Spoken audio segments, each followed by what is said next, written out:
So these results are much closer between the Democrats and Republicans than the polls indicated. The Republicans haven't had a great wave of support. It's more of a sort of a bit of a damp, slow ripple. And former President Trump he's not looking so boisterous and so smart, is he? And many people are saying, well, actually, his time is done and over. Well, that's absolutely right. I wrote my column in the Times about this on Friday. Here's the thing. Donald Trump was expecting a red wave. That is, that the Republicans are doing incredibly well in the midterms. And there's a lot of rationale for that. First of all, the economy's stalling. Cost of living prices have been rising, as they have for us in Britain. Cost of energy, the cost of getting a tank of gas, as they say in America. All of this has been rising. And on top of that, you have a vice president, Kamala Harris, who, frankly, if you just threw a stone and hit anyone in the street, they'd have a higher approval rating than Kamala Harris. And you have President Biden, who never starts a sentence which he knows the end of. And so you have this terrible communications, terrible economic situation. Ordinarily, the Republicans should have romped home into a midterm. So why haven't they? Well, several things happened. The first is definitely the looming issue of Trump. Trump, by the way, and this is just pure analysis, not opinion, Trump was planning that candidates he had backed would be winning big. He raised more than $100 million for candidates, which, by the way, he didn't spend, which is very strange.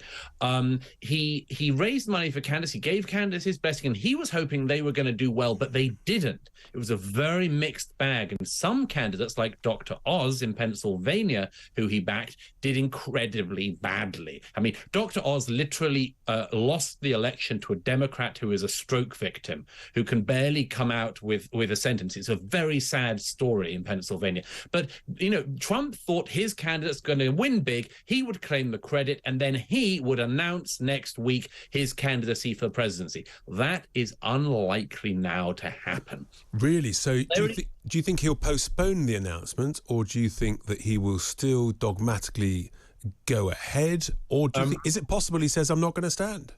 I think that one thing Donald Trump hates more than anything else, and that's to be called a loser. The term that he uses most to describe people he really wants to insult is they're a loser. To be a loser in Donald Trump's lexicon is the worst thing you can be. Now, that's one of the reasons why he didn't accept that he lost in 2020 to Joe Biden, who was a very easy candidate, should have been an easy candidate to beat. But Trump will only run for the presidency in 2024 if he thinks he can win. And here's the thing. The midterm results, particularly the results of candidates he backed, suggest that if he did run again, he'd lose again. He'd be a double loser. So Trump would only have run if he thought he had a clear path to victory, that the Democrats were going to field some talent like Kamala Harris or Pete Buttigieg or one of the other people who simply couldn't get out the vote. But he will not run if he thinks he can lose. So I predict Donald Trump will keep people guessing. He needs to remain relevant. He wants to remain relevant. But essentially, what we saw this week was the beginning of the end of the psychodrama of the Trumps in the White House. Ron DeSantis in Florida did incredibly well. Trump will end up having to hand over to him very reluctantly. So as I understand, the Trump team have already sent out the press accreditation notices for people to apply to go to his speech at 9 o'clock on Tuesday. So is your sense that he will, which he's quite capable of doing, just cancel it at the last minute? Or do you think he will, in a sense, make a speech without making a commitment? But here's the thing. When the Democrats ran Hillary Clinton in 2016, they took on one huge problem, the unfavorable ratings that she had. Now, there were lots of reasons the Democrats could have won in 2016, but they didn't, because the unfavorables for Hillary Clinton were so serious, so high. People had known her for 25 years and they didn't much like her. Now, the Republicans are in a similar situation. If you are a swing voter, the crucial people that American politicians have to win over to get to the White House or to take control of the Senate, you have to get those people. If you run Donald Trump and you're the Republicans, you are running somebody with some of the highest unfavorable rating in the country. He is the figure who divides America more than anyone else. Anyone but Trump, simply for those undecideds, would be a potential presidential success story for the Republicans. And you say that DeSantis is on the up, and he clearly is. I mean, he won Florida by some 20 points from what is normally a very marginal state. What are the chances that Trump decides to run, DeSantis decides to run, and DeSantis actually beats Trump in the primaries, in which case he would be almost like a double treble loser? Well, here's a tricky one. There are so many dramas going on in both parties. The Democrat Party is trying to stop Joe Biden running next time, and the Republican Party is trying to stop Donald Trump running. Very strange situation. But here's the long and the short of it. Everybody knows whoever the contender is who comes out first in the Republican Party and says they're going to run for the presidency is going to get shot by Donald Trump. He is going to massacre them in the usual way he does, very successfully. The plan was, until recently, that somebody, a sort of second-rate Republican, would run out of the traps first, get massacred by Trump, and allow everyone else to run after them. Now, Ron DeSantis is too good a candidate to waste in that way. So I would predict that a number of other Republicans will start to come out. Several of them already basically are. Nikki Haley, the former ambassador to the UN, has made it clear that she would like to run. She hasn't actually announced that she's running, but she's made it clear in private. Same with former Secretary of State Mike Pompeo.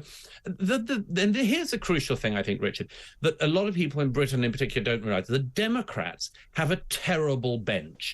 The bench is all gerontocracy. Everyone's in their 80s. Nancy Pelosi's in her 80s. Donald Trump's approaching his 80s. So the Republicans. So he's a bit of that problem. But, Joe Biden's approaching 80. The Democrat Party beneath the 80-year-olds have very unlikable figures, as I say, like Buttigieg. Whereas the Republicans have a genuinely impressive bench. Former secretaries of state, people like Ron DeSantis who are in their 40s. Ron DeSantis is half the age of the average Democrat running for office. It's crazy. So there is a great opportunity here for the Republican Party. And the question is, does Donald Trump, for personal ego reasons, destroy that party? And I mean, that is a real thing. But in your opinion, if he goes head-to-head in the primaries against DeSantis, I could see DeSantis raising a lot of money by many, many people determined to keep Trump out of being the Republican nominee and out of the White House. I mean, that would be, my goodness me, it would be utterly brutal, wouldn't it, if it was a sort of head-to-head bit? I mean, Trump has already shown, we all know how brutal Trump can be. Trump has already shown that the sort of level of hitting that he would be willing to do. He's already messaged out this week that he has dirt on DeSantis that he will release. This is a very typical Trump tactic. It's a very bully boy tactic. And the question really is, does Trump doing that actually do any damage to DeSantis, or does it simply confirm something a lot of people in America fear about Donald Trump, which is that he's a kind of playground bully and somebody needs to stand up to him? Now, Ron DeSantis would be a very good person to stand up to him, because Ron DeSantis hasn't been just words, he's been actions. It's been DeSantis who sent the illegal migrants that were in Texas, that came from Texas and end up in Florida, sent them to Martha's Vineyard, the Democrats' summer home playground. It's DeSantis who took on Disney. It's DeSantis who took on the weird gender nonsense brigade. He's actually somebody who not just says it, but does it. So if Trump comes for him, maybe it backfires on Trump and maybe we see Trump self-immolate.